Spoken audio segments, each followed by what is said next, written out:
in the room in there a minute ago, I introduced you to Dr. Ron Gill, and this is actually who he is. He was out here getting things set up for us, and I assure you, you're going to be in for a treat today.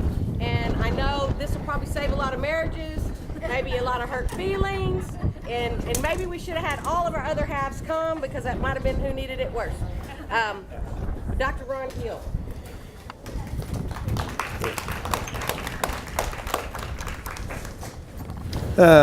This is kind of a fun deal.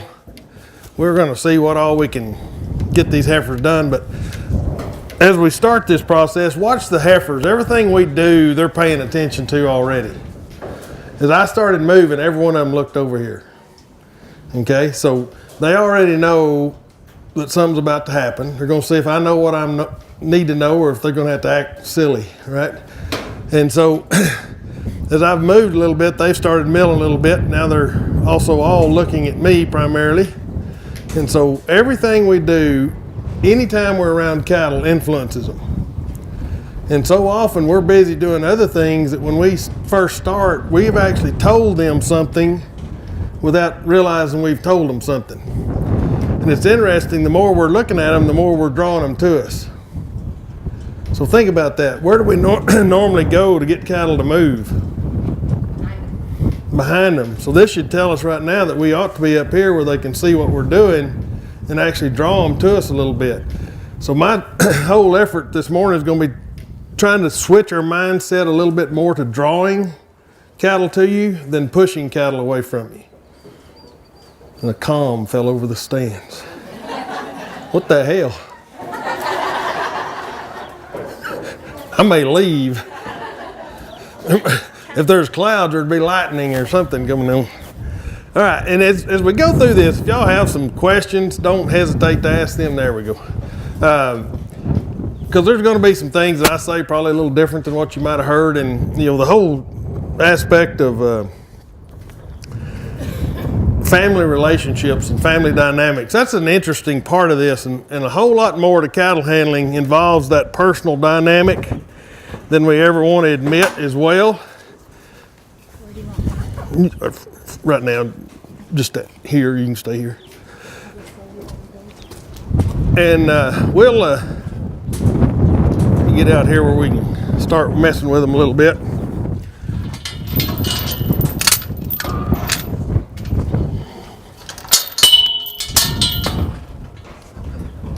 Notice as I step in here again, it's going to change the dynamic and draw every one of them around here. So anything I do from now on is going to influence what they decide to do. But I'll just take a little bit of time to talk about that family dynamic, or even hired hand employee relationship, because all that spills over into the cattle. And I normally start these out asking, how many of you ever been in a fight with a family member at the cow lot? All right. If you haven't, then you probably haven't worked with many family members, or you're still new to this and you think it's romantic at this point in time. It loses that flair pretty quick sometimes. And unfortunately, it shouldn't. This should be one of the most fun things we get to do as a family. And growing up as a kid, was my experience. The most fun we had was working cattle, which is very different. Normally when I start talking about what my upbringing was, everybody expects us to be just a holy hell fight. One, we were scared to death of our dad. And so we tried not to do anything to get him really riled up. And what I'll normally start talking about is, how did we learn how to work cattle? Anybody send you off to a training, sit down with you and calmly explain what was going to happen, what we'd like for you to do, and if it doesn't go right, it's okay. We'll just regroup and do it again. You watched Dad, and then when you did something and you didn't get your butt chewed out, you tried to do that more often. That's the way my life was. And so you tried to figure out pretty quick how to avoid some butt chewings and avoid that family ire, I guess we could call it. That's a poor way to train people. But this is the only industry I know of in the world that wants to hire people or get people doing their job without training them. I don't know how many times I hear, I just can't find anybody to hire that knows everything they need to know. Well, duh. No other business does either. So why in the hell do we expect to hire somebody straight out of school or anything else and know everything they need to know? And we don't want to take the time to train them. Part of it is I don't think we know how to train people.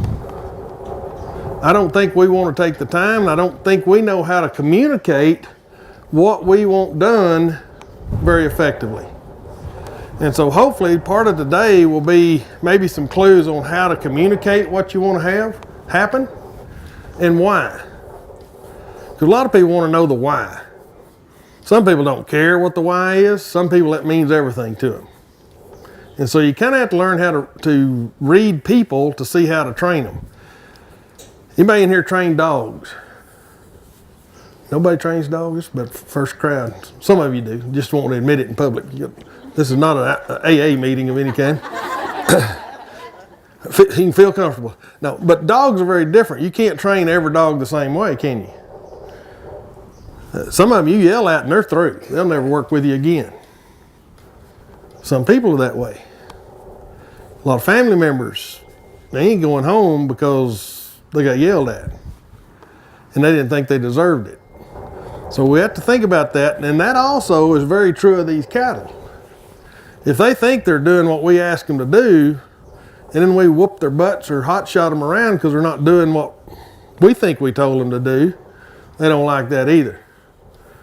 And so we have to really think about what we're doing with these cattle and figure out how we can make them understand what we ask them to do. And it's funny, after I do some of these clinics, people that are working the human side of training will come up and want to know if I'll help them write a book about what I'm talking about here in relative to human training. It's kind of interesting. I'm not really interested in doing that, but the cows are easy to work. The people are a pain in the butt. And so the patience it takes to train people is tenfold what it is to train these cattle. Because they don't have a lot of preconceived notions about what's going to happen, and they have an innate understanding if I do this, they're supposed to do that. People are not that way. And so most of what we deal with in changing stockmanship is not training cattle, it's training the people to do it the way it needs to be done, which is interesting. And I go off the same basic principles every time.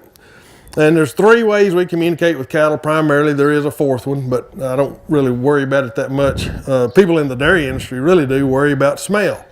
They say cows can pick up smells and odors, and they can react differently. But primarily, we communicate with cattle through sight. Okay, so what they see is what they react to. Second thing we can use is sound. I try to use sound to get them to look at me. I don't use it as a pressure, but a little bit of sound, maybe a snap of a finger or a cluck or something like that can put a lot more pressure on cattle. What you don't want to do is just be running around screaming and hollering. And the first thing I used to always tell everybody, if you do anything else when you go, and Temple Grandin still says this, if you don't do anything else, just shut up when you're working cows. But there's some of you that will explode if you can't vent, okay? So I've kind of backed off that a little bit, but my preference is to not say anything all day long when you're working cattle, other than conversational tone between people. Because if you project and scream at cattle, that has intent, okay? Now me yakking on this PA system, that's not bothering these cattle. I can be over there talking to you all and it won't bother the cattle. But if I go to yelling at the cows, they know the difference. Same thing, if y'all have loud friends, y'all may be that loud friend. And some people will just tune you out and you can be loud all you want to and it don't bother them. You bring somebody else new into that scenario and like, oh my God, they're loud all the time. And so it has a different impact on different people on noise. Same thing on cattle. So we have to be careful and use it to our best advantage. If you get some old dead cows, that are kind of dull, I may actually scream at them a little bit because I want them to feel a little more energy and move. And so when you're doing what we're talking about today, your danger is getting them too gentle, not them being too wild. And so I can make these cattle really dull today to where they don't want to work if I'm not careful. Now, if they're real wild, it takes a while to do that. And it takes a while to retrain some cattle, and then you get some genetic differences in disposition and those kind of things. But for the most part, they found them a safe zone, haven't they? So I'm gonna have to go interrupt their morning. But when I do that, I'm gonna do it through sight. I'm gonna try to get them to move off pressure. And there's 5 basic things about cattle I want you to remember. One, that whole want to see you, be where they can see you. And if they're not where you're not in a clear line of sight, it's going to change where their head goes so they can see you, and that's going to change your direction. So we can use it to our advantage or disadvantage. If we want them going straight, you can't stay out of focus. You got to get out here where they can see you. Because if you get in behind them, they're going to start turning. They're like a drunk, go where their nose goes. Okay, so you got to keep their head going where you want it to. The other one is that they have that tendency to go around you, and part of that's because where we position ourselves. And we'll talk about using that a lot of time in our processing areas. We actually want cattle to come around us and exit. Okay? They are herd animals, so if we can get one of them to go, the rest of them will go. And this is where I really want to think about if I'm back behind them, how do I get the front started? Can I do that? Yeah, you can. It just takes a little more effort. You got to put more pressure on the back so where either they work through the herd and go, or you can just start on the front and send the first one, let the rest of them follow them. That's a whole lot easier most of the time, but it's not always something you can do. The other one is that they want to remove pressure. This whole flight zone, pressure zone thing we talk about with cattle, we don't want them to flee, so we don't want to enter the flight zone per se, but we want to figure out where the edge of it is and use that as a pressure point. Now, here's the other thing. If I've got them out here, their pressure point's way away from them, isn't it? Because they're over in the corner right now. So my job's going to be to work that down out here where they know they can take that pressure off so that when I get them in a confined situation, they don't overreact to it. They've got to learn to take pressure. And out here is the place to teach them how to take pressure, because they can take it off. And so I have to go talk to them about what we're going to do here. So as I get them in a corral, if we haven't taken that flight zone off, they get in panic mode in the pens.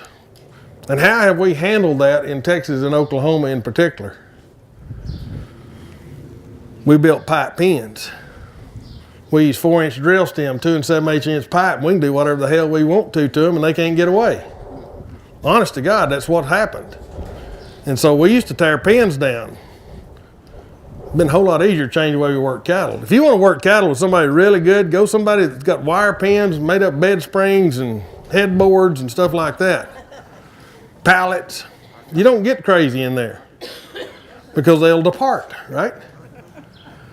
How many panels have you seen the top rail crushed on in somebody's pens? That's an animal's response to excessive pressure. That's their last resort to bail out. Okay? If we see that, those are symptoms. Bent gates. I can go into a set of corrals and tell you where you have trouble. We go into auction markets all the time and we look for where they have electricity, whether it be a hot shot or drop lines or whatever. That's where they can't figure out how to make cattle to work. So that's where we work on what they're doing to make that work better. All right, want to see you, go around you, follow one another. They are herd animals, so we'll get that first one started. Removing pressure is a big one. Everything I want to talk about today is pressure and release. It's no different than training anything else. Putting pressure, see what response you get out of it. And the last ones are this whole thought process. Cattle are pretty simple-minded. We think they can only think of one main thought at a time. So we've got to get them to think about what we want them to do and then get them to do it. Okay, so just getting them to think about it's not good enough. I always use this analogy to probably go over better in this crowd than it does some. They're a lot like a guy. All right, you give us a task, and what's the old joke? Don't ask us every 6 months if we finished it, right? Because if it's unpleasant, what do we like to do? We'll postpone it. We'll figure out something more important to go do, or just go fishing, just be honest about it, or whatever it might be. So what do we have to do to get an unpleasant task done, even though they know it needs to be done. Sometimes we got to keep pressure on them. Keep reminding them, keep it up front in their mind that they got to complete that task. Same thing on cattle. If I want them to go through a chute, they don't want to go through a chute. But if I keep enough pressure on them, that's a better option than me putting pressure on them. And so they'll do that unpleasant task on their own. So that's what we're going to talk about doing. It's interesting, they've already crept out of the corner. I'm not quite the threat I was first got in here, right? All right, so as I start toward them, they're going to start responding to me, and I'll work them around here a little bit, and then we'll try to pin them in down here and go through the chute and practice with them a little bit. We're not going to be able to do a whole lot on facility stuff here because we don't have a setup where we'll see how bucking chutes work for a lead up, but we'll see how that works. But we do have some pens down here, and so if I have enough time, I may put them in these pens down here, and we'll talk about sorting and moving cattle around that way. So we may move around a little bit, but that's all fine and good too. Y'all look like y'all are starting to shiver anyway. So, all right, so as I move, they've all started looking again. There's a lot of distractions around here as well, but when I start working with them, they're going to pay attention to me. And the rest of it's not going to be that big an issue to them. So as I approach them, I've got to figure out where they start responding. And right now, they've not responded at all. But right now, they're starting to. Y'all can start to see that motion, and not enough to make them leave, but they're starting to feel pressure. So when they do move, I'm going to stop. That's what I want them to realize. That's all the pressure I have to put to get them to move. And that's what I wanted them to do. So now I'll go do it again. I'll reposition myself a little further. I want them to go to the other end where they're not comfortable. And so I'm going to position myself around here where I can push on an eye. And this is something I hadn't talked about yet. But to communicate with cattle, we do it through sight and sound. And I've just realized I'm not sure those panels are tied on that end, so I'm going to be real careful here for a minute. So sight and sound, everything we need to communicate with on these cattle in the front 4 inches of their body. So I don't worry about anything from the ears back. It's going to go where the rest of the body goes. And so now I've been able to send them off with that much pressure. I want them to get to where they'll walk off and not run off. And so that's my next objective.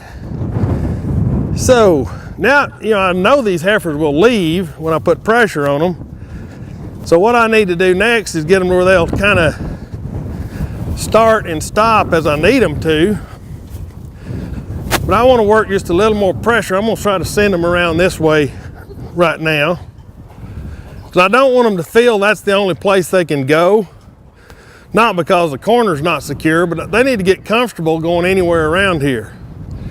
So now I've got a little bit of movement. I'm just going to step to them to try to keep that movement going, but not let them get so fast. So if they start speeding up, I'm going to go with their movement and slow them down and stop them. See how far out here I can stop their movement? Now if I want them to go forward, I was a little bit late and they turned back, but I can come back down their side and it will start movement again. Now I'm going to have to watch them because if they start, I'm going to go faster, slow them down. So they're working from a long distance away, but this is really nice. They actually have some softness. They get to going too fast, I'll speed up again. Now they're getting comfortable with that. So I want them to stop, but I want them to keep looking at me. So I'm just going to keep coming in here and draw their attention and stop them. Now that one started backing up. I'm going to keep backing up, try to draw their head back this way if I can. There we go. Now I want to send them on forward.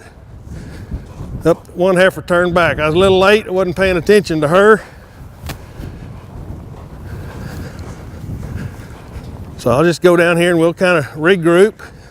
And as long as they're all turning different directions, they're not going to go anywhere. Now that was fixing to leave. But that's fine. I'm going to just back off, take pressure off of her.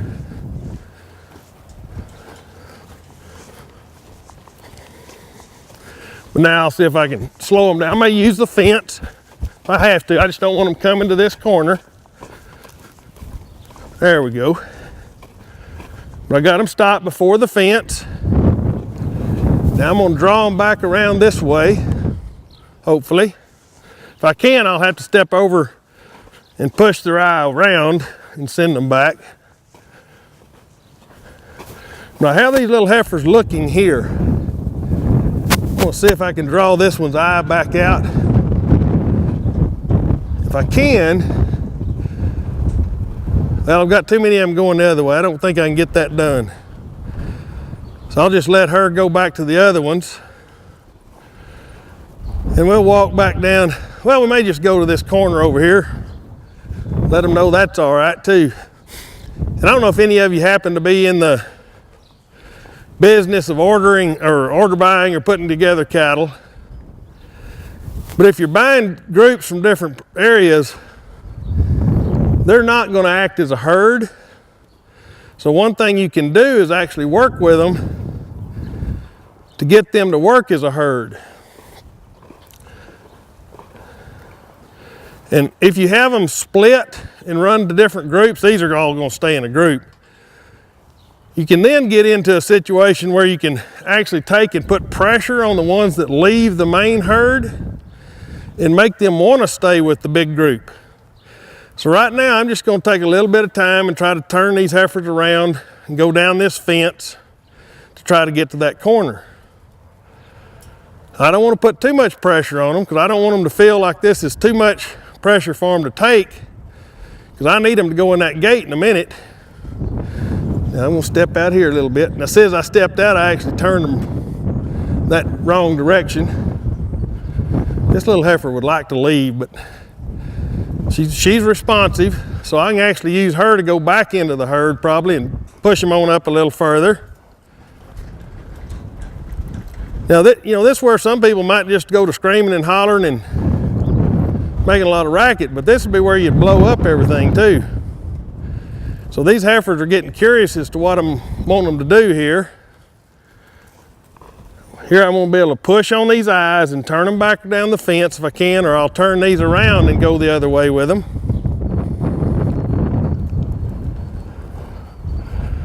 Now I'm getting pretty close for this one here. She's not wanting to take the pressure, so I'll try to draw her out, send her forward. Now see, I just want to roll these heifers around. They're getting where they don't want to go any further. We're just going to keep spending a little bit of time. Some of them are going to get tired of this nonsense and they'll move forward. I keep thinking we hadn't made much progress, but we have, hadn't we? All right. Now these heifers I'd like to send around. They can go be the front for a chain. I stepped out here and draw her out. Then I can send her back around to the front. Just keep rolling these heifers up. There we go.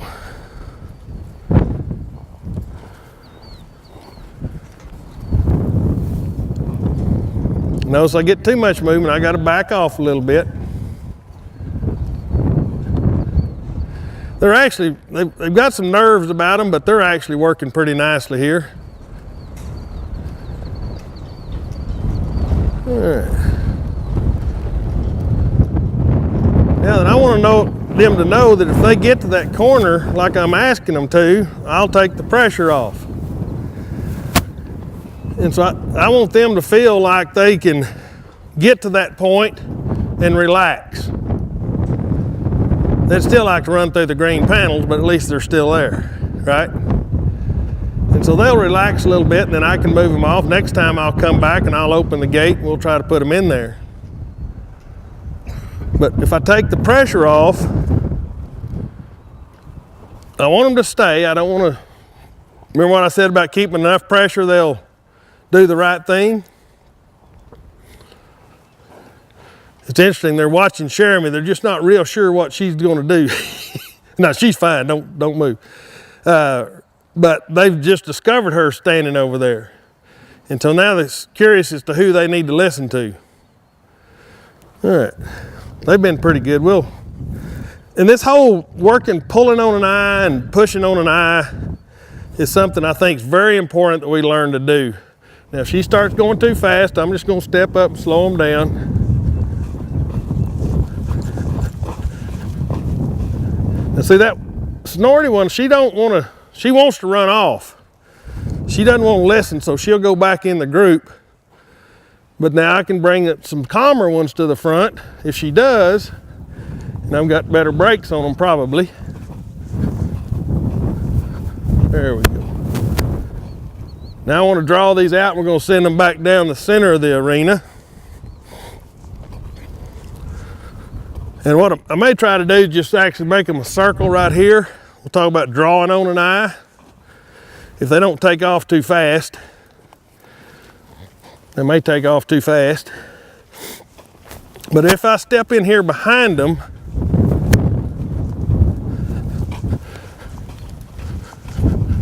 nope, they're going. Sometimes you can draw their eye back around. Well, we're getting close. But they never did commit. That one heifer, when she gets to trotting, she likes to go somewhere. So we'll get to work on her. Because you get one like that in the lead, they can make things a little different. They're not going to hurt you that bad. They want to come off down here. We're going to try to go this other corner now. That's something else. If you're out in the pasture and working your cattle, you want to be able to take them anywhere. And so, you know, a lot of people are just using feed wagons or whatever it might be to draw their cattle everywhere. And if that's the case, sometimes we miss an opportunity to train them when we have them out here. We need to be able to move them because there's going to be a time when you can't get them to follow a cake wagon. When grass is getting pretty green at my house, they don't follow the cookie wagon anymore. Maybe I don't feed enough, I don't know. It's interesting. Look how close I am to them now, and they're taking the pressure. They may bolt and run, but as they start to move, I'll take a little pressure off. Because I want these to keep going. I need to go slower than they are to get them to keep moving. Because if I go faster, they're going to stop. Here, I'll push on this little heifer. Well, I'll let her take care of her business first, which may be a mistake. I'll have to stop these if I do. But I'd like to send her kind of around the front and let her be the lead for a second. So if I can step in here, get her to start taking this bunch around. You girls like to take care of your business here.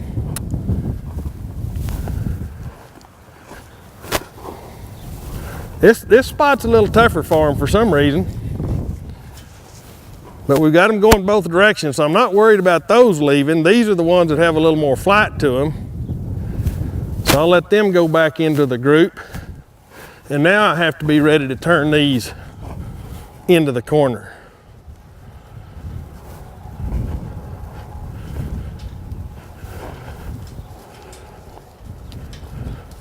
Now this one back here would like to leave, but I'm gonna see if I can bait her into this bunch. So you have to learn to watch the whole group and kind of let the dynamics actually work to your favor. Now by not getting overly pushy, they've decided to take the pressure and go to the gate, which is what I wanted them to do in the first place. So that's exactly what I wanted them to do, but I have to be careful how I manage this group to get them to go over there, or they just bust and run. All right, I'm gonna try something here. If you're penning cattle and sometimes you need to move a group or individual, you can take them and set them up. I'm gonna try to put them in that little alleyway over here. But to do that, I gotta get them back over there and then kind of facing where I want them to go.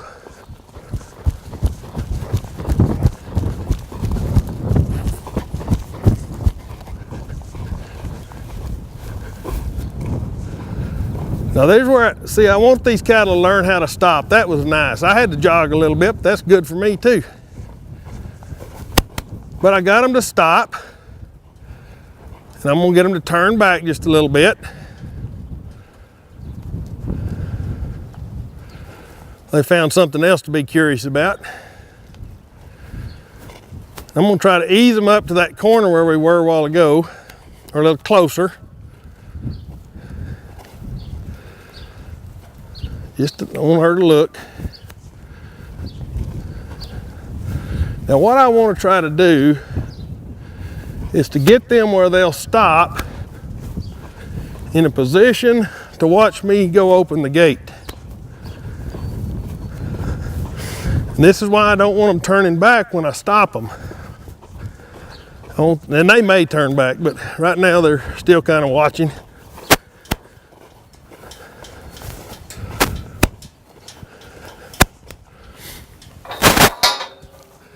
But if they see me open that gate, when I turn it back to them, I spend a little too much time looking at them.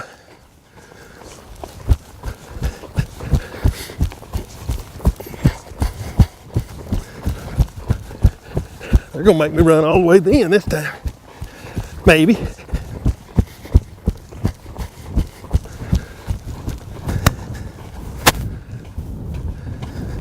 But they still saw the gate open, so they know what we're up to.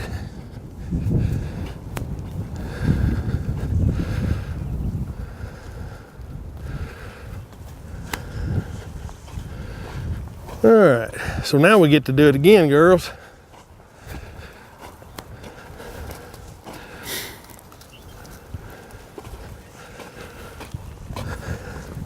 Look how much closer I'm able to work with them now than I was to start with. Now I'm not going to worry about the back. I've got to worry about the front, keep it moving. Because this one's not going to, she may draw them back, they're looking across the way.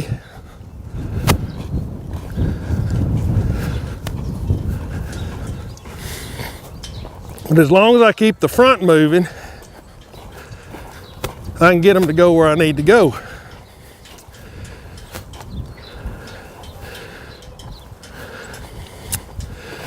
Here, I got to get this one to quit looking across the racetrack. We talk about distractions all the time. You know, so they haven't worried about anything other than another person moving.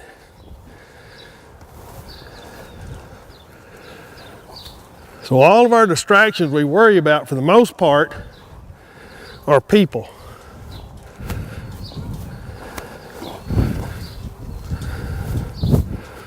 I want her to keep looking forward. She may not take the gate, but I'm not going to fuss about it if she doesn't.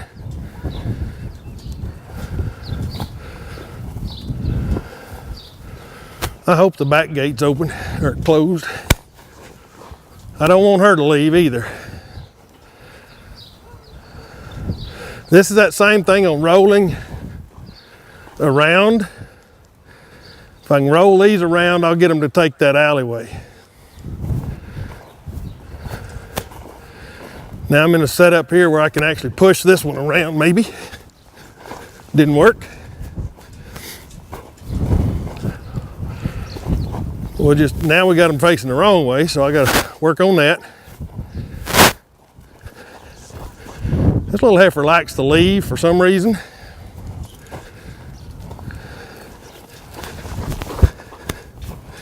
If she starts to run off, I've got to take pressure off quickly. She's the same one that wanted to go to the corner a while ago too. I made a mistake of putting too much pressure when I thought I could get it done over here on the side, and she didn't take that well at all. If this, now we're getting some pressure. There we go.